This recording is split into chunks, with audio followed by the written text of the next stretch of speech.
you very much. And ladies and gentlemen, it's my great pleasure to welcome you to this Ovarian Cancer Australia Consumer Forum held today in the Walter and Eliza Hall Institute in Melbourne.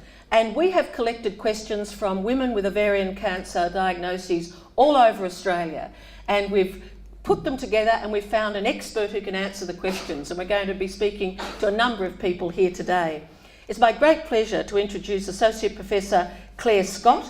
She's a medical oncologist at Royal Melbourne and Royal Women's Hospital and a laboratory head here at the Walter and Eliza Hall Institute. Would you please make her welcome? Just before I hit you with a whole lot of questions, can you just explain in a nutshell what is your job and do you have contact with women with ovarian cancer? Sure. So during my working week, I meet regularly with patients, either in the clinical setting or individual patients, to discuss the opportunity that may be relevant for them regarding clinical trials. I also spend a large part of my week in the laboratory, and that's looking at new information that we generate from a range of different systems to try to understand better how to treat women with ovarian cancer. Mm-hmm. So I want to talk about clinical trials first. We've had a bundle of questions. What is a clinical trial and what's their purpose? So clinical studies may involve a patient receiving drugs, and clinical trials are meant to involve a drug but don't always. So we want to aim to understand patients and what type of ovarian cancer they have, and in addition to that, what sort of drugs will help treat their cancer. So when a clinical trial does involve a drug, it's obviously a very serious situation. We need to make sure that it's a safe and appropriate drug for patients to receive. So there's a period where we match a patient to the trial. That's really important. It's about safety and about the likelihood of that drug being right for them. So a lot of the time a clinical trial is about testing a new medication. It is, not always, but that's certainly what we're doing. And we test in a number of different ways, both safety and whether the drug works. And so how do you select people for trials and what does the patient get out of it? So we're getting smarter at how we select patients for trials. Over the last number of years, 5, 10, 20 years, really it's been a one-size-fits-all approach, and that's not proved to be very successful. So now we do have a more complicated way of matching a patient and their cancer to the right trial for them. What the patient gets out of it is twofold. The first trial they go onto may not end up being the most appropriate because we don't yet have a perfect matching system. But what they do get out of that is an understanding of what the state of the art is in terms of treatment. They get involved in a program that often will allow them to go on to another trial that may be more appropriate. And they also receive a lot of very personalised care and attention from the trial staff. So being in a trial, if you were a patient in a trial, the team will learn more about that patient and you may be able to refer her on to another trial of better benefit. That's right. We try as much as possible these days to have what I call an exit strategy. So that means a patient will be considered for a specific trial that for a various number of reasons we might think is relevant for them. If that works, or even if it doesn't work, we are likely to have the opportunity to learn more about that person's cancer as a result of that trial and then recommend what trial might next be best. How can you find out? There are many questions from women. How do you find out what trials are on and how do you apply to be in them? Your treating medical oncologist is always the best person to start with because they know something about the stage of disease journey, the place where you're at with your cancer at this point in time, and also what is known about the type of ovarian cancer that you're likely to have. Asking those questions at whatever stage you're up to in the course of your treatment is a sensible thing to do, and it may not come from one conversation alone. If that doctor doesn't think a trial is relevant for you at this point in time, but you'd like additional information, then Ovarian Cancer Australia and their website is a very secure place to start.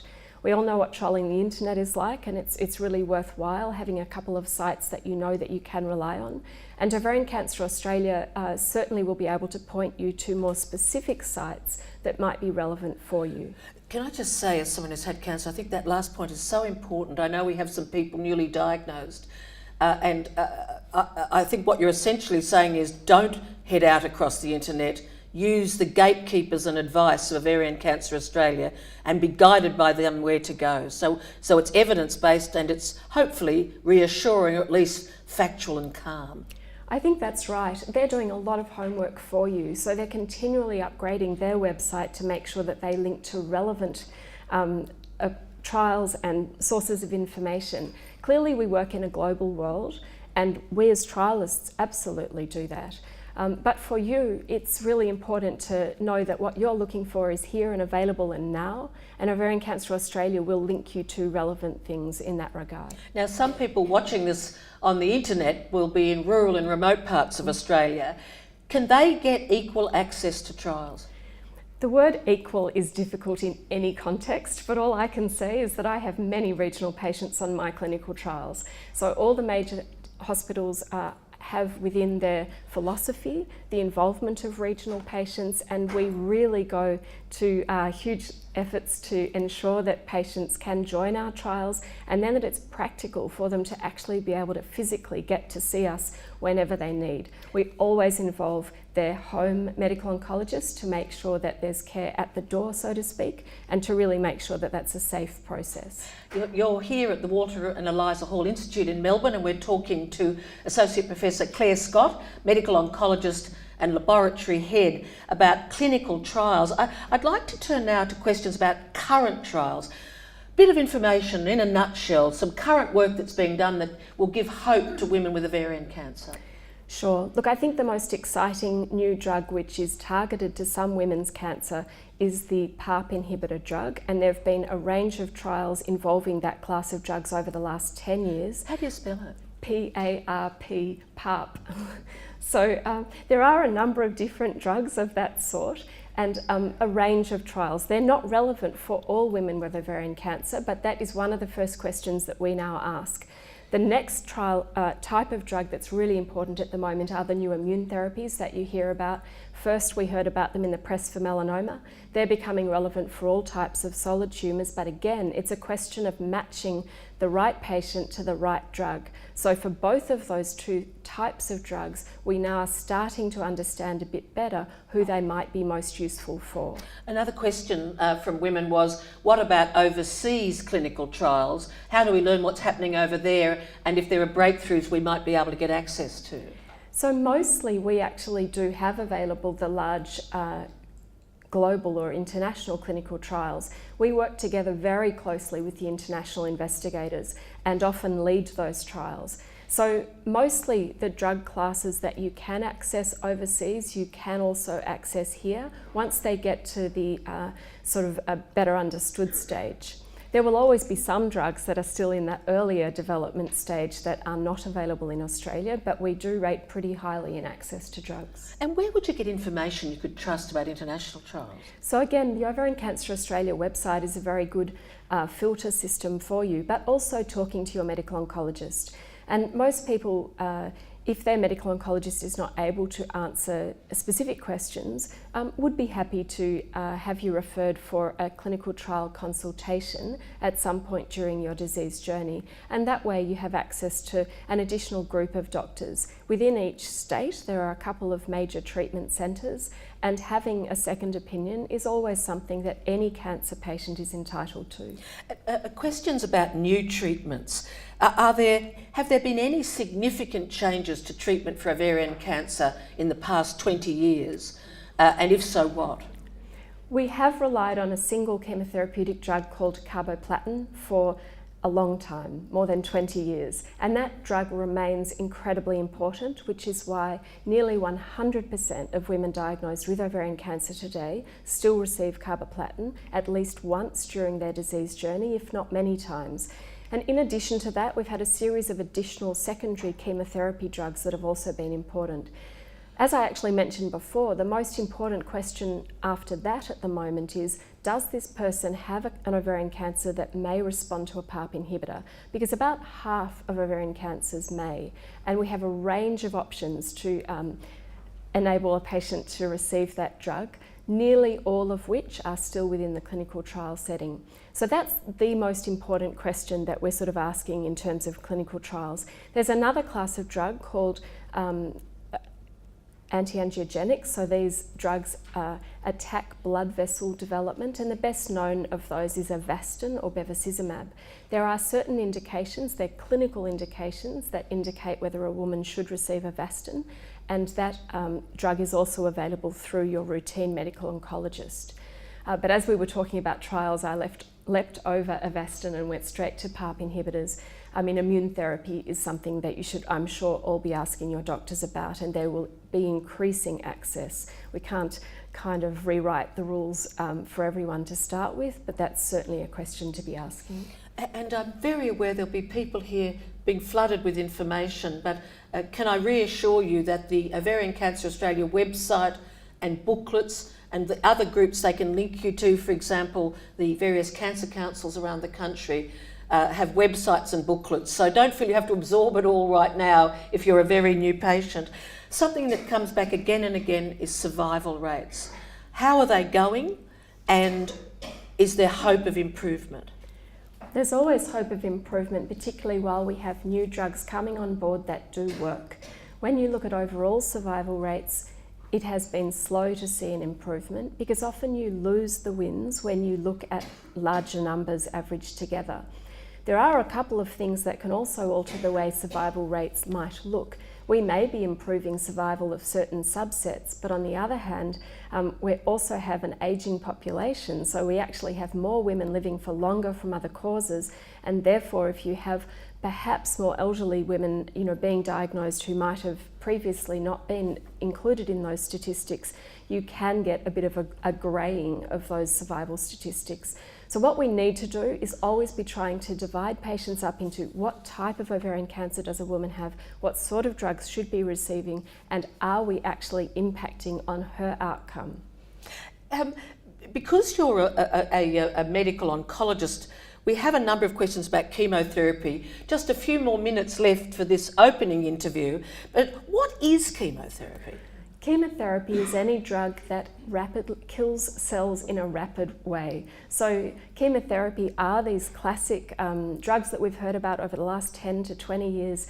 Largely they make you lose your hair, and they, by hitting rapidly dividing cells, also cause problems with nausea and the lining of the gut or the mouth and the blood cells and hair follicle cells. So that's classically what makes someone think that a drug is a chemotherapeutic drug.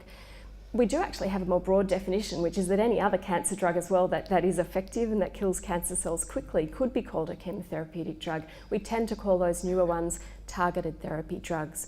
That's because they're killing the cancer cell via a specific targeted mechanism, whereas chemotherapy tends to attack the cycling machinery of the cell and kill a rapidly dividing cell, which should include a cancer cell. And how do you time when, how often and how much chemotherapy a woman gets? What are the factors you're using? So we start at the beginning, of course, either before or immediately after surgery. We get the cancer under control with a regimen of chemotherapy, so that's usually 6 cycles of chemotherapy given over a 4 to 6 month time period. We tend to think that when a cancer is unobstructed, so like it is at the beginning when you first diagnose it, or after a break in treatment when the cancer is starting to come back, when it's growing more rapidly, there's that word rapid again. So when a cancer cell is turning over more rapidly, you have a higher chance of killing it with a chemotherapy drug. So if you've received your 6 cycles of treatment and the cancer has fallen into some type of remission, and then after a period of time it starts to grow again, that is when we think the next best time to give chemotherapy is. But generally we also want to consider whether a targeted therapy drug would also be a better alternative at that time. My final question for this opening part of the interview is, what can we do to limit or avoid recurrence? Is there something the patient can do? How do we try to limit recurrence? Our attempts to limit recurrence from the treatment perspective are to give the right treatment. And it sounds like a no-brainer, doesn't it? And yet we're still not terribly good at it. But that is exactly what's happening right at the moment. We have a genomic revolution. Many of you will have heard about that. What does that mean? It means that we can understand genes better, and we can understand the genes driving a cancer better. So when we say match your cancer to a drug, we mean we want to understand which genes are driving your cancer. Cancers are clever. They evolve, they change over time, and they do that in response to whatever pressure they're under. So if you treat a cancer with a particular drug, the cancer cells will work out how to get around that drug. So you need to then work out how they've changed and now what drug do they need. So this is actually a picture of continual surveillance. It's basically saying we will never let that cancer just continue on its way. We always want to understand how it's changing and how best to intervene. At some point in the future, we should be able to do that by looking at cancer cells in the blood. Right at the moment, it often involves a biopsy to look at cancer tissue. But when the day comes that we can do this by looking at blood alone, we will then be able to actually pick up in advance how that cancer is changing and match that cancer to the best drug. Well, ladies and gentlemen, thank you very much to Associate Professor Clare Scott, Medical Oncologist and Laboratory Head here at the Walter and Eliza Hall Institute, where she's worked for 20 years. She looks too young to me to make that a reality, but apparently that's the truth. This is a consumer forum run by Ovarian Cancer Australia, and we will be talking in another one of our films to people about genomics, about the gene revolution and the hope it's going to provide for the treatment of women with ovarian cancer. But right now I ask you to thank Clare Scott.